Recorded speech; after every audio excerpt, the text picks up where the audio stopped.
The returns versus risk battle is the front line of investing. We all want higher returns with lower risk. But of course, the two are seen as a trade-off. Traditional asset allocation deals with this by striking a balance between risky and less risky assets, typically between stocks and bonds. Think of your portfolio as a pie. We can slice it into different pieces by these different allocations, the size of each piece representing its relative size in your portfolio. An allocation of 60% to stocks and 40% to bonds is a pretty standard, simple pie in the investment world. The idea behind this typical weighting, as you can see here, is that these two slices, stocks and bonds, balance each other in terms of their risks, as they typically go up and down in opposite directions, or at least don't often collapse together. So over long periods of time and over many environments, this combination should do pretty well, hopefully better than average. Some take this balancing act even further, adding more slices for credit spreads, real estate, emerging markets, and so on. And many smart people with all kinds of complicated formulas and forecasts and a lot of capital work to fine-tune this intricate balance. But simple or complex, the point here is the same. The problem is, all this fine-tuning doesn't always work out so well. All of these slices at times can get distorted and manipulated into bubbles as central banks compress interest rates and lure investors into ever riskier assets.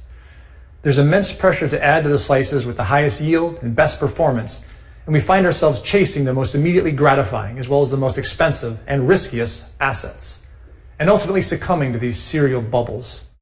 We even find ourselves here today, where not owning enough high-returning assets like stocks feels foolish, like missing an opportunity, though a very, very risky one. So what do? There must be a better way than this to allocate capital and manage this presumed trade-off between returns and risk. Well, there is. What if you could take a tiny sliver of a slice of your portfolio pie and invest it in something that does even better when the bigger slice, stocks, goes down? Notice how profits in this tiny slice essentially cancel out the losses in the stock slice. This loss cancellation allows you to actually take more risk in stocks.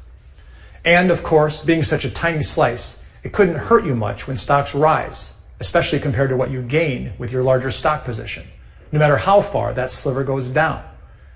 This sliver thus acts very much like an insurance hedge, hence the name tail insurance or tail hedge.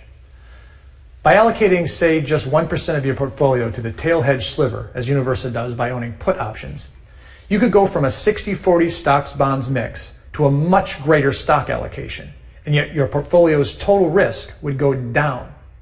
The key here is the tininess of that sliver relative to how much it can make when stocks go down, or in financial parlance, the asymmetry of that position. This means that when stocks go up, it only costs a very small amount on its own relative to what it can make when stocks go down. This asymmetry is challenging to conventional asset allocators, as it just doesn't fit in with their conventional models. It even creates what looks like a paradox. How can higher returns possibly come from lower risk? Whatever happened to the trade-off? The real challenge here, as well as the real opportunity, lies in a misperception. When looked at in isolation like this tiny slice will look like a disadvantage when stock markets rally. However, as we saw, when looked at holistically within the context of an entire portfolio like this, it becomes clear what a huge advantage and transformation it can create. The tail hedge allows for a bigger slice of stocks in the investment pie than the 60-40 portfolio because the stocks are protected in a steep sell-off. The tail hedge portfolio thus indirectly and counterintuitively beats the 60-40 portfolio, as well as most alternative investments and other supposed low-risk things. And as you can see here, it beats them when stock markets rise and when they fall. And, importantly, after the fall, when everyone else is selling their stocks, notice how the tail hedge has created all this cash or liquidity to use to invest in more cheapened stocks. And this is cash you would otherwise have only if you had started with a much smaller stock allocation. So you can see how that tiny sliver of a hedge, in its own indirect, roundabout way, in up and down markets, can be the driver of consistently higher returns for the entire portfolio. Investing this way is what I've been doing my whole career, and it's precisely what Universa did for clients in the 2008 crash and in the rally that followed. Moving from a traditional stock-bond balanced portfolio to a tail hedge portfolio requires viewing asset allocation and risk in a different way, holistically rather than reductively. But when looked at in this way, There is no trade-off, there is no paradox, and higher returns really can come with lower risk.